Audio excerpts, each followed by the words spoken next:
उन पुरखों को नमन जोहार जिन्होंने हमारे देश की आज़ादी के लिए संघर्ष किया, देश को आज़ाद कराया। साथ ही आदिवासी समुदाय के जो संवैधानिक अधिकारों को अस्तित्व मिला है, उन सबको नमन जोहार। और आप सभी क्रांतिकारी साथियों को जोहार जिन्होंने आज के प्रोग्राम में दिन रात मेहनत करके आज के कार्यक्रम को सफल बना रहे हो, इसके लिए आपको बहुत बहुत जोहार।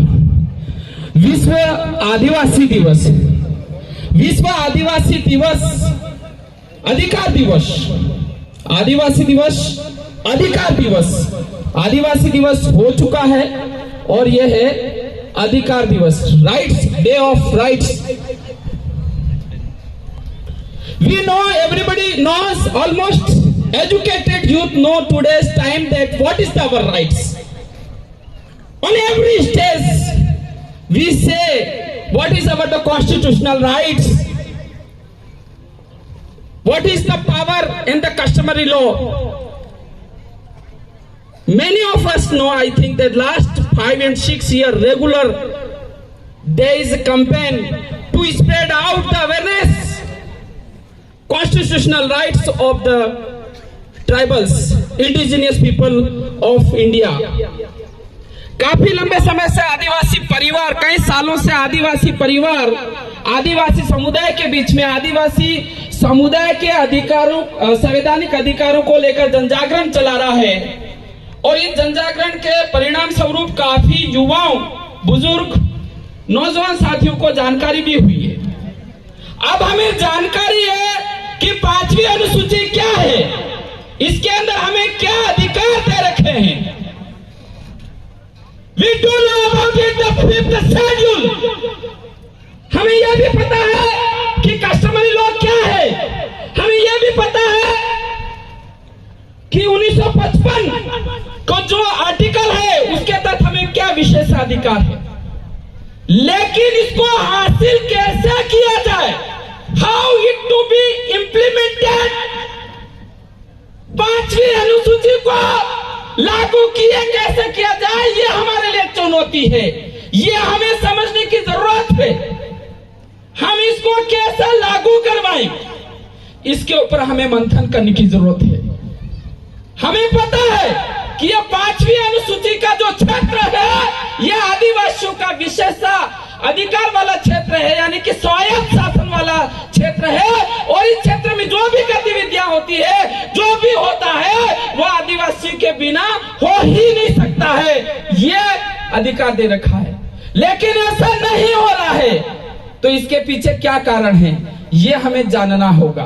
तो इसको प्राप्त करने के लिए अभी जो वर्तमान समय में जो सशक्त मार्ग है, जो कैपेबल वे है, वो लोकतंत्र है।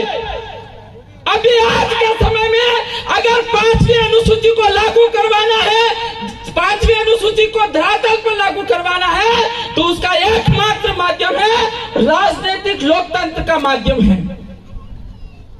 लोकतंत्र ही एक माध्यम है जिसके माध्यम से हम 5वीं अनुसूचित क्षेत्र को सुरक्षित कर सकते हैं।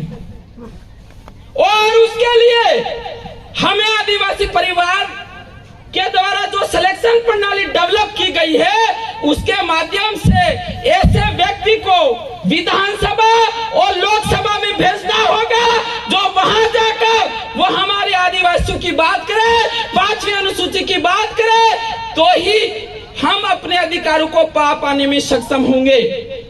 दूसरा यह है कि हमें हर क्षेत्र में आत्मनिर्भर होना पड़ेगा। In every sector, in every field, in every department.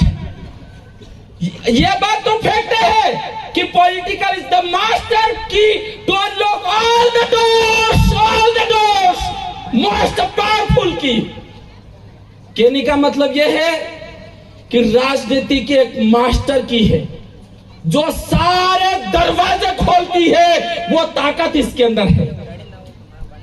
लेकिन उसके बावजूद भी हमारे ऊपर अन्याय शोषण होता रहेगा।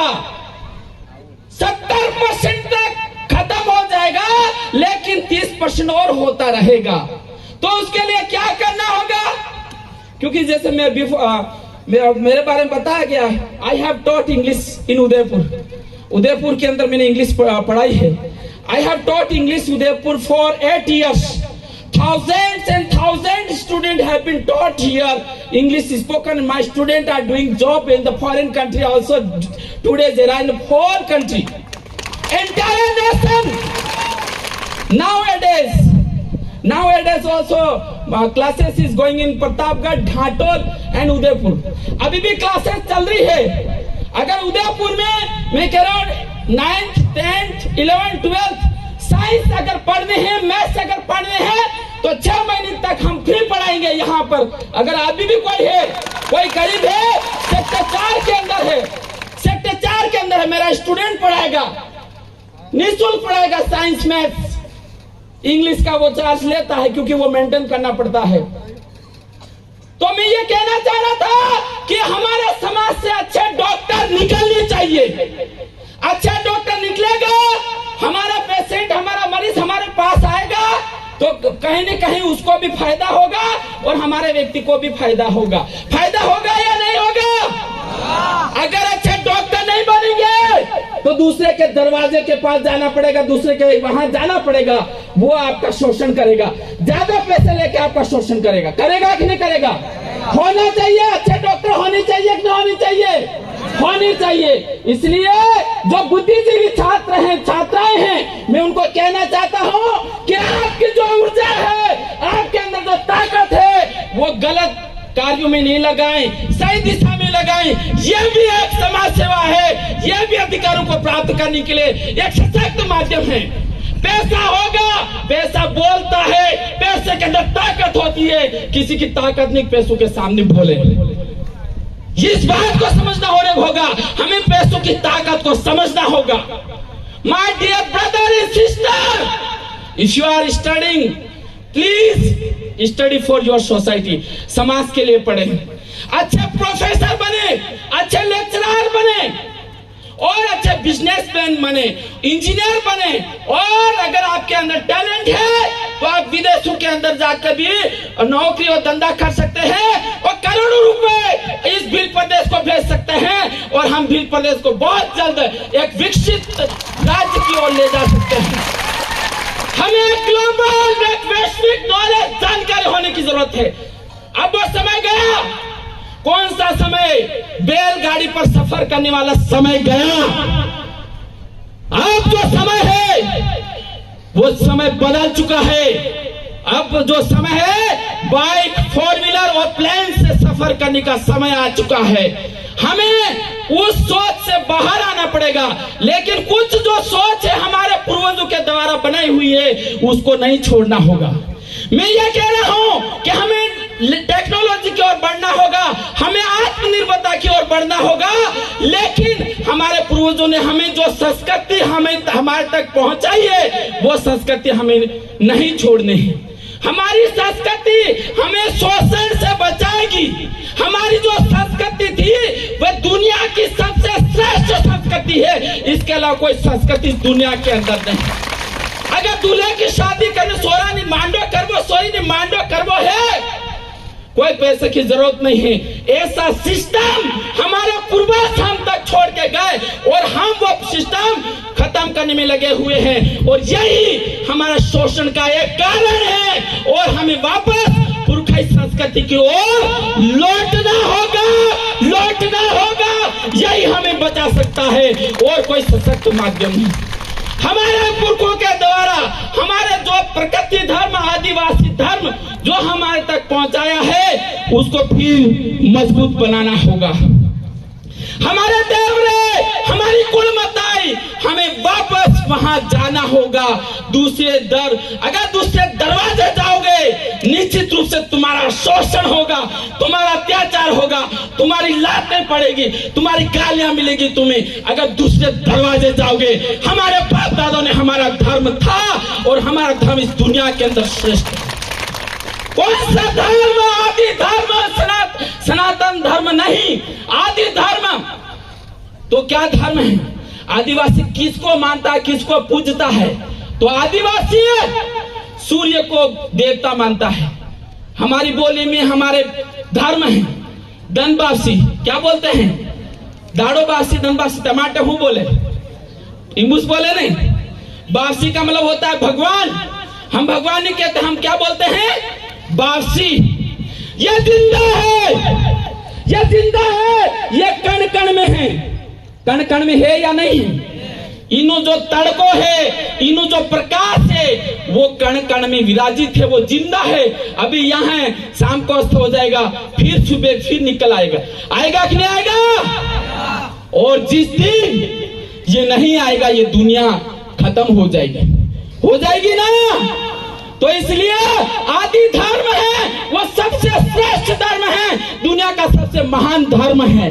क्या कोई व्यक्ति सूर्य भगवान का, धनवासी का कोई मंदिर बना सकता है? Can anybody build the temple of the sun? Please raise your hand. Who is the powerful person? कौन ऐसा पावरफुल शक्तिशाली व्यक्ति है जो इस सूर्य का मंदिर बना सकता है?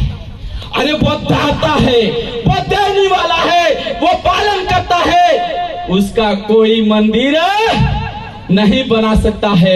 आदिवासियों का इतना बड़ा धर्म है। जमी माता बोलते ना, और तो अन्न देवता, खाने को क्या बोलते हैं? अन्न देवता बोलते नहीं बोलते हैं? ये जमीन जिंदा है, अन्न पैदा कर रही है, तो हम जिंदा हैं। जिस दिन इस जमीन ने जवाब दे दिया, जमी माता ने जवाब दे दिया, ये संसार उजड़ जाएगा। उजड़ेगा कि नहीं उजड़ेगा? उजड़ेगा। इसलिए आदिवासी जीवित चीजों को पूजता है, जो साक्षात है, जिससे ये पूरी दुनिया चलती है, उन चीजों को पूजा करता है। और उसके लिए कोई जरूरत नहीं होती है, कोई दान करने की जरूरत नहीं होती, क्योंकि वो तो बड़ा है। क्या है? अगर उसके बाद आदिवासी किसी को मानता है तो अपने पूर्वजों को मानता है। किसको मानता है? सिराबासी खाकर देव कुल बताई। अब सिराबासी से हमारा क्या ताल्लुक है? पहली बात, उन्होंने कर्म किए तो हम पैदा हुए। हम पैदा हुए तो इस शरीर के अंदर जो लोई है, जो खून है, वो किसका है? किसका है? पूर्वजों का है कि नहीं? तो वो हमारे देवता हुए कि नहीं हुए? हुए कि नहीं हुए? हमारे पूर्वज हमारे देवता है, क्योंकि उन्होंने हमारे लिए जमीन निकाली, उन्होंने हमारे लिए संस्कृति बनाई, उन्होंने हमारे लिए ऐसा धर्म डेवलप किया जो हमें बर्बाद नहीं करता है, जो हमें महान बनाता है। ऐसी चीजें डेवलप की है, और वो हमेशा के लिए इस समाज को दिशा देता रहेगा। इसलिए मैं युवाओं से, I will not speak much, I am speaking more. You are thinking that this person is speaking more. Are you thinking? Because my many senior speaker here, so I would like to end very fastly. मैं युवाओं से कहना चाहूंगा, आप जिम्मेदारी उठा लो, ये हवाएं रुख बदल देगी। आप जिम्मेदारी उठा लो मेरे युवा साथियों। ये सारी हवाएं हैं जो आपकी तो और दौड़ चली आएगी, रुख पलट देगी। आपने डूंगरपुर के अंदर देखा, आपने प्रतापगढ़ के दलोट के अंदर देखा, जब युवाओं ने कमान संभाली, जिम्मेदारी संभाली, तो विश्व की सबसे बड़ी पार्टी बीजेपी और विश्व की सबसे पुरानी पार्टी कांग्रेस, दोनों एक हो गए। ये युवाओं की ताकत है, ये युवाओं की ताकत है। और वो सिर्फ 2 महीनों के अंदर, सिर्फ कितने महीनों के अंदर? और हमारे पास तो हम कितने सालों से संघर्ष करते आ रहे हैं, तो हम इस भारत देश की सत्ता हिला देंगे। जय जोहार, जय आदिवासी, जय प्रदेश। Thank you very much.